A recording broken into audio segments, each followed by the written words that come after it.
Have you ever collapsed onto your couch after a long day, scrolling endlessly, feeling the weight of exhaustion but somehow still restless? It's as if the rest you crave slips through your fingers, leaving you hollow instead of whole.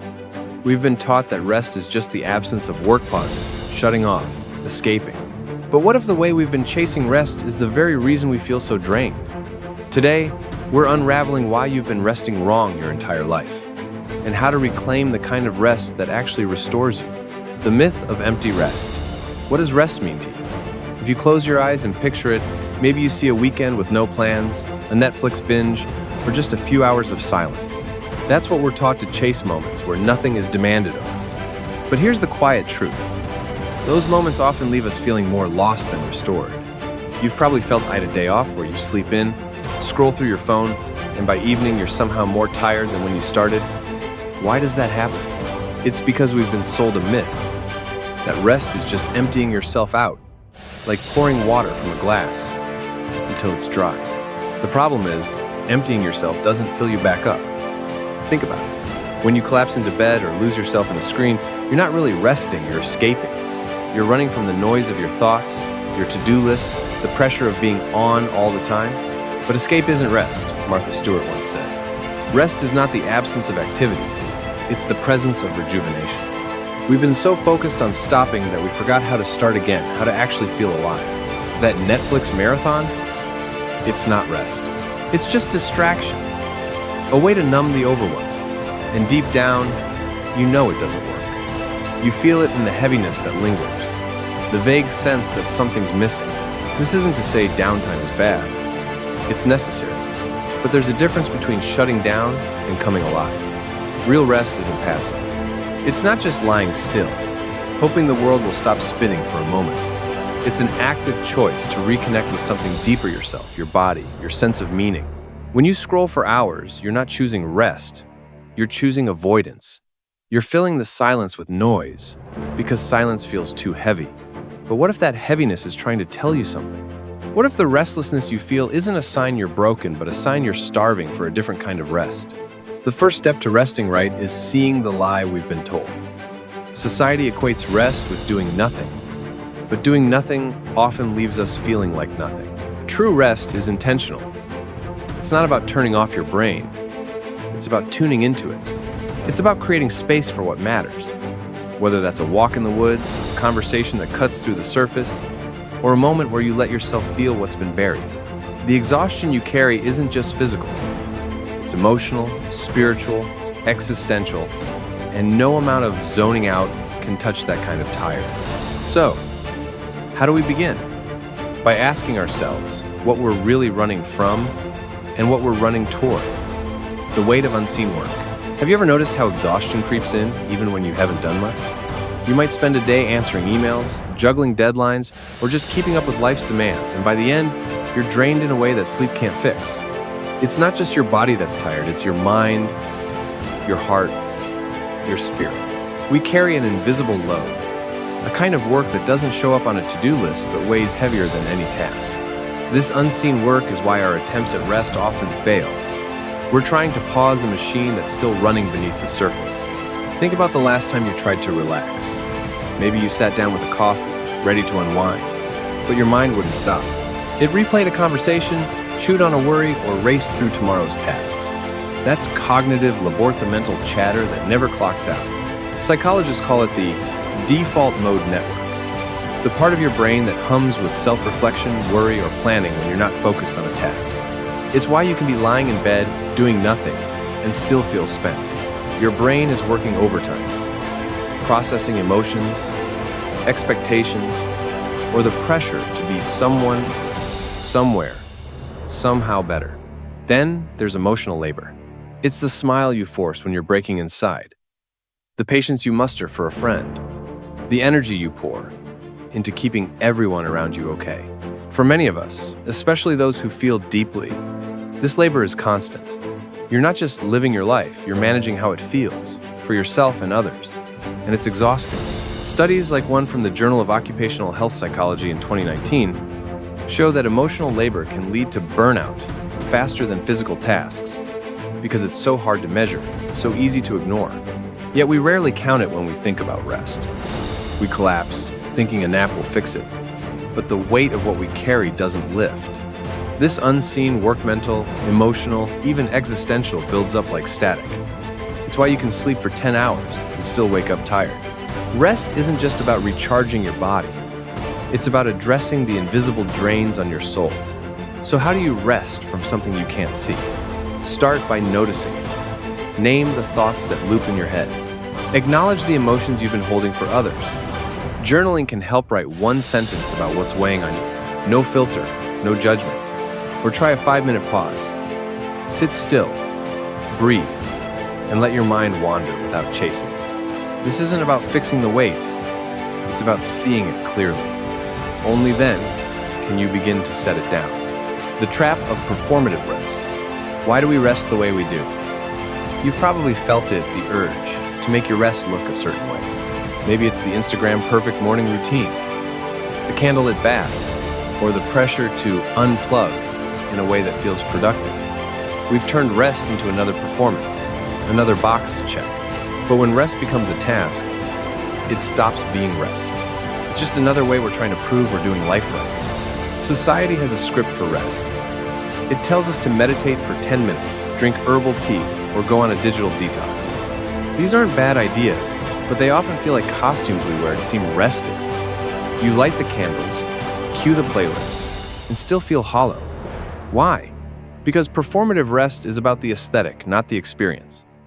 It's chasing an image of calm instead of the real thing. But rest isn't something you buy or perform. It's something you allow. The trap is subtle. You start with good intention Sai yoga class, a mindfulness app at soon. You're judging yourself for not resting correctly. You feel guilty for skipping meditation or for scrolling instead of journaling. This pressure to rest well is just another form of work, piling onto the unseen load we already carry. True rest doesn't care how it looks. It's not about perfecting a routine or posting a serene moment. It's about giving yourself permission to be without an audience. So how do you escape the trap? Start small. Let go of the shoulds. If meditation feels like a chore, don't do it. If a walk feels better, do that instead. Ask yourself, what makes me feel like me? Maybe it's listening to music that hits your soul or staring at the sky for 5 minutes. Rest is personal, messy, imperfect. It's not a performance, it's a practice of presence. The next time you try to rest, notice if you're chasing an image. Pause, breathe, let yourself be enough, just as you are. The body knows before you do. Have you ever felt your shoulders tense or your chest tighten but brushed it off as nothing? Your body is always speaking, whispering signals long before your mind catches up. We're taught to override these cues pushed through the fatigue, ignore the restlessness, keep going. But what if your body's quiet aches are trying to tell you how to rest? The truth is, you've been ignoring the one guide that knows exactly what you need. Your body isn't just a machine that needs a recharge. It's a map of your inner world. Yet we keep reaching for quick fixes, a nap, a coffee, another episode. These don't address the root. They're like putting a bandage on a wound that needs air.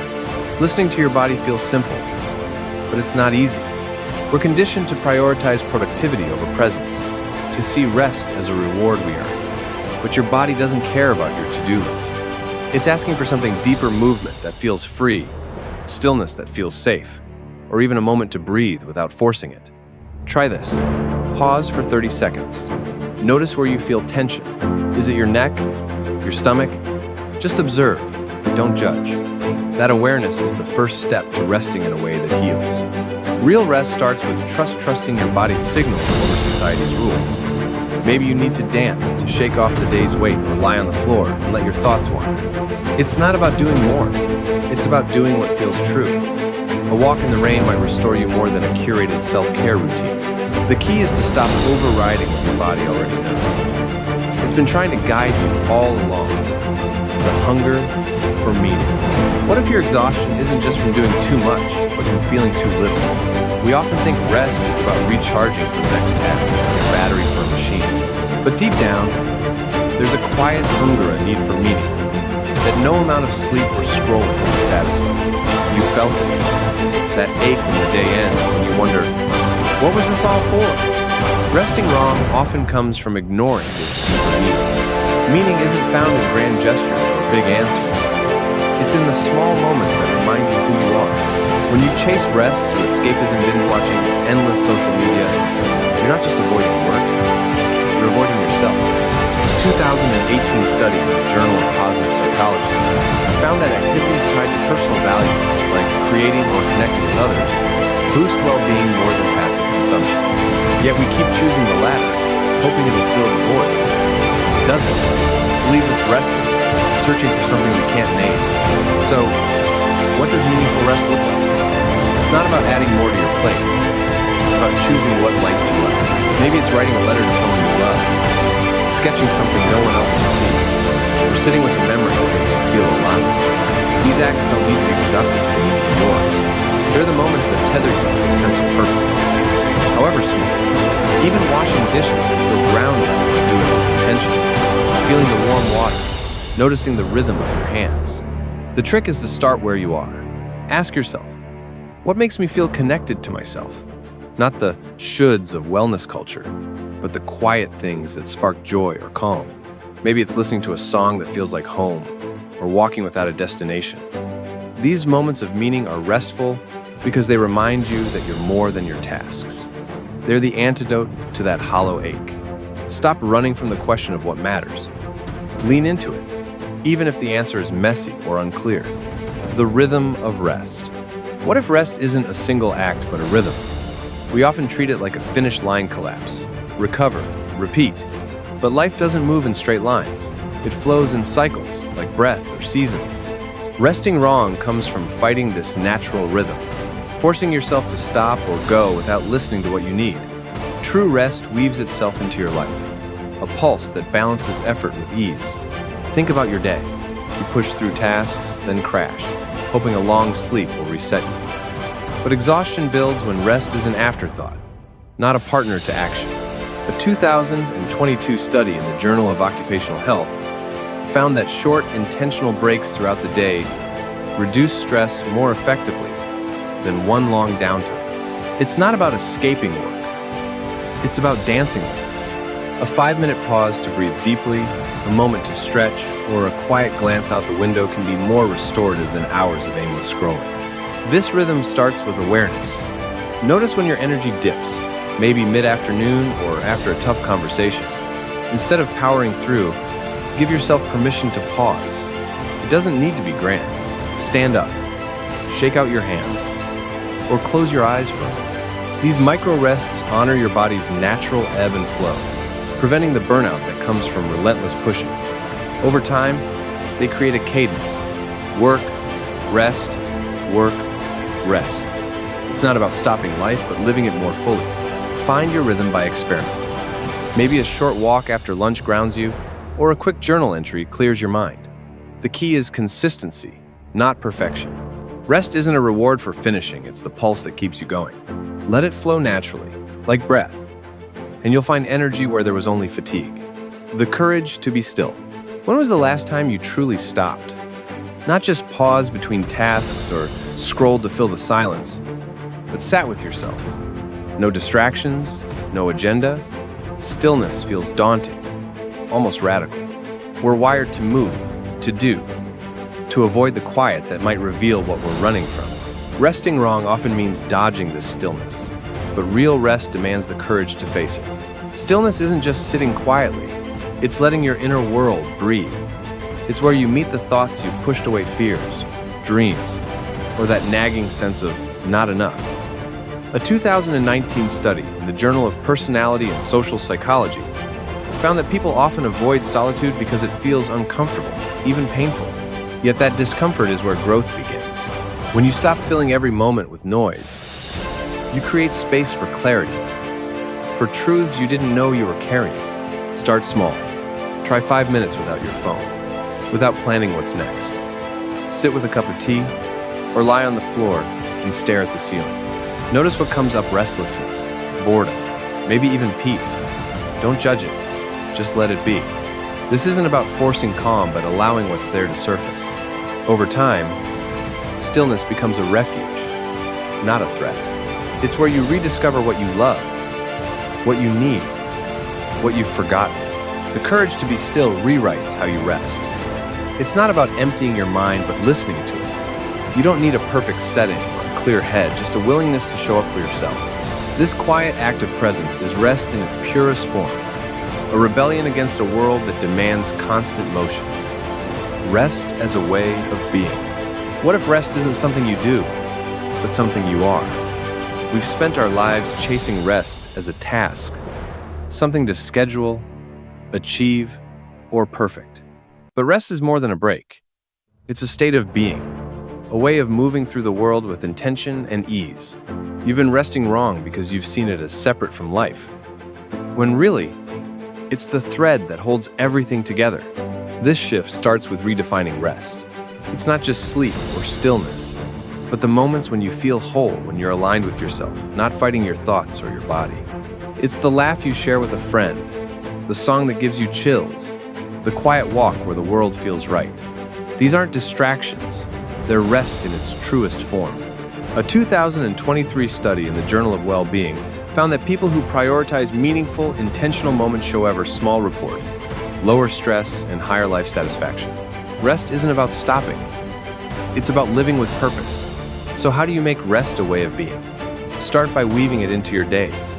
Notice what restores you a deep breath between emails, a moment to savor your coffee, a kind word to yourself when you're struggling. These aren't luxuries, they're necessities. Let go of guilt for resting imperfectly. You don't need a perfect routine or a silent mind. You just need to show up for yourself, again and again. This journey isn't about mastering rest overnight. It's about unlearning the idea that you're only valuable when you're producing.